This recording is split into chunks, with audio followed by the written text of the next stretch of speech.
Hey there, Money Masters. It's your girl Izzy, back with another episode of Money Matters Made Easy. Today, we're going to dive into the world of tax-efficient investing strategies. Now, I know that sounds like a mouthful, but stick with me. I promise to make it as easy as pie.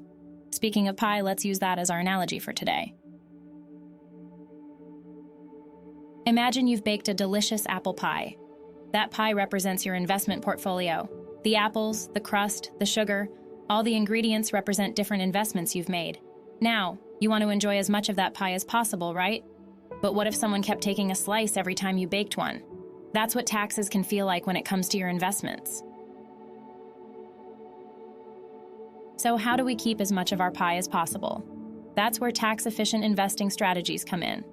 Just like you might use a recipe to bake your pie, these strategies are the recipe for keeping more of your investment pie.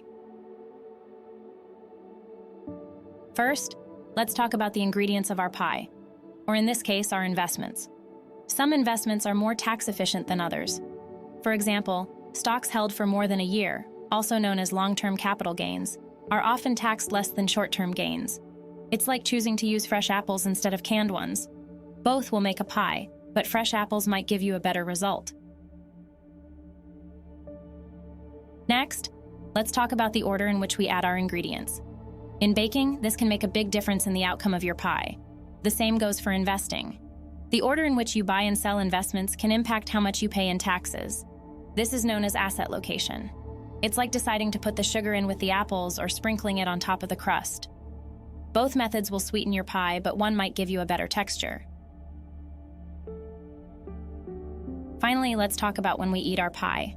Just like a pie needs time to cool before you cut into it, investments often need time to grow before you cash them in. If you sell an investment too soon, you might end up paying more in taxes. This is known as the holding period. It's like letting your pie cool to get the perfect slice. Now, remember, everyone's pie is different. What works for one person might not work for another. That's why it's important to understand your own financial situation and goals. It's like knowing whether you prefer a sweet or tart apple pie. Before we wrap up, don't forget to hit that like button if you found this video helpful. And if you want to keep learning about Money Matters Made Easy, make sure to subscribe to the channel.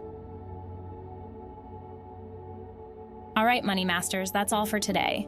Remember, investing is like baking a pie. It takes the right ingredients in the right order at the right time. And with a little patience and knowledge, you can enjoy a bigger slice of your investment pie. Until next time, keep mastering your money.